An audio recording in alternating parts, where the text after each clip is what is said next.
Hi friends, বাবুস কিচেনে সবাইকে welcome করে আজ আমি আপনাদের সামনে আরও একটি রেসিপি নিয়ে হাজির হয়েছি। আজকের রেসিপি হলো পটল চিংড়ি। এই গরমের সিজনে প্রায় বাড়িতেই আমরা এটা বানিয়ে থাকি। অনেকে অনেকভাবে বানিয়ে থাকেন। আজ আমি বানিয়েছি পেঁয়াজ রসুন ছাড়া পটল চিংড়ি। আর এটা গরম গরম ভাতের সাথে পরিবেশন করলে বেশ ভালোই লাগে। তা চলুন যাওয়া যাক রেসিপির দিকে। আমি কীভাবে বানিয়েছি এই পটল চিংড়ি, আর ভিডিওটি স্কিপ না করে লাস্ট পর্যন্ত দেখার জন্য অনুরোধ রইল। পটল চিংড়ি বানানোর জন্য আমি এখানে একদম ছোটো সাইজে চিংড়ি মাছ নিয়েছি। চিংড়ি মাছের মধ্যে লবণ আর হলুদ দিয়েছি। এখন চিংড়ি মাছের মধ্যে মিশিয়ে নেব। লবণ হলুদ চিংড়ি মাছের সাথে ভালোভাবে মেখে নিয়েছি। একটা মিডিয়াম সাইজের টমেটো, 1 ইঞ্চি আদা আর 3-4টা কাঁচা লঙ্কা মিক্সির মধ্যে ভালোভাবে বেটে নিয়েছি। একটা বাটি নিয়েছি, এর মধ্যে এখন গুঁড়ো মশলাগুলো মিশিয়ে নেব। দেবো পরিমাণ মতো হলুদের গুঁড়ো, 1 চামচ জিরের গুঁড়ো, 1/2 চামচ ধনের গুঁড়ো, 1/2 চামচ কাশ্মীরি লাল লঙ্কার গুঁড়ো।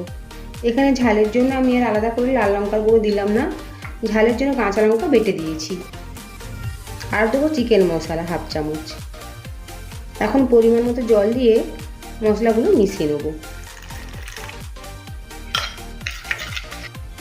জলের সাথে সমস্ত গুঁড়ো মশলাগুলো মিশিয়ে নিয়েছি। এখন যাব পরবর্তী স্টেপে। রান্নার জন্য একটা কড়াই বসিয়ে নিয়েছি। কড়াইটা খুব ভালোভাবে গরম করে নিয়েছি। কড়াইয়ের মধ্যে দেবো সরষের তেল। তেল ভালোভাবে গরম হয়ে গিয়েছে। তেলের মধ্যে এখন দেবো কেটে রাখা আলু। আলুর মধ্যে অল্প পরিমাণে হলুদের গুঁড়ো, অল্প পরিমাণে লবণ আর হলুদের গুঁড়ো আলুর সাথে মিশিয়ে নিয়েছি। আর আলু লাল করে ভেজে নেব। আলু লাল করে ভেজে নিয়েছি, এখন তুলে নেব। আর আলুটা আমি ঢাকা চাপা দিয়ে ভেজেছিলাম, তাই আলুটা অনেকখানি নরমও হয়ে গিয়েছে।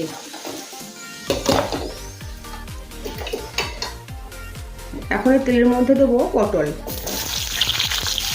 দেবো অল্প পরিমাণে লবণ, দেবো হলুদের গুঁড়ো। পটল লাল করে ভেজে নেব। পটল লাল করে ভেজে নিয়েছি, এখন তুলে নেব।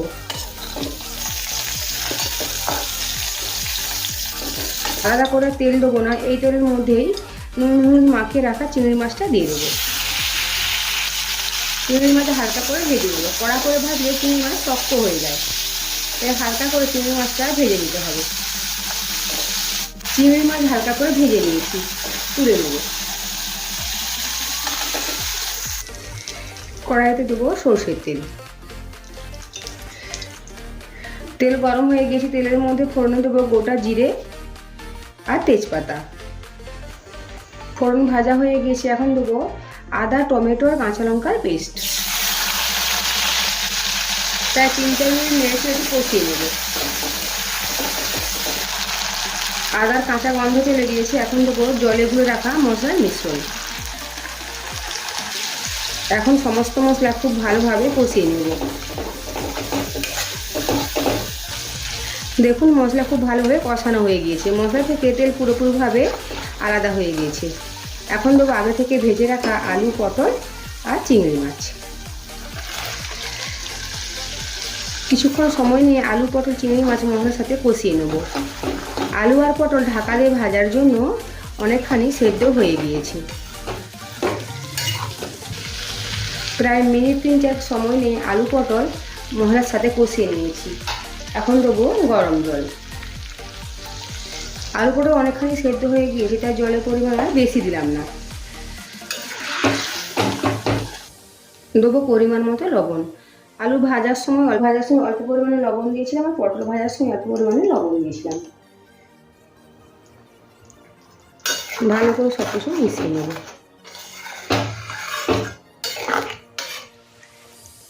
আর গ্যাসের ফ্লেম কমিয়ে রেখে ঢাকা চাপা দিয়ে রান্না করব আলু আর পটলটা ভালোভাবে সেদ্ধ হওয়া পর্যন্ত। আলু আর পটল খুব ভালোভাবে সেদ্ধ হয়ে গিয়েছে। রান্না প্রায় হয়ে এসেছে। দেবো অল্প পরিমাণে চিনি টেস্টটাকে ব্যালেন্স করার জন্য। আর দেবো 1/2 চামচের কম গরম মশলা গুঁড়ো। সব কিছু ভালোভাবে মিশিয়ে নিলেই তৈরি হয়ে গেল পটল চিংড়ি। গরম গরম ভাতের সাথে পরিবেশন করব। আজকের আমার এই রেসিপি যদি আপনাদের ভালো লেগে থাকে তো অবশ্যই লাইক, শেয়ার, কমেন্ট, সাবস্ক্রাইব করার জন্য অনুরোধ রইল। পাশে থাকা বেল আইকন প্রেস করে অনুরোধ রইল আমার প্রতিদিন ভিডিও আপডেট পাওয়ার জন্য। ভালো থাকবেন, সুস্থ থাকবেন। ফিরে আসছি অন্য কোনো রেসিপি নিয়ে। আর ভিডিওটি লাস্ট পর্যন্ত দেখার জন্য ধন্যবাদ।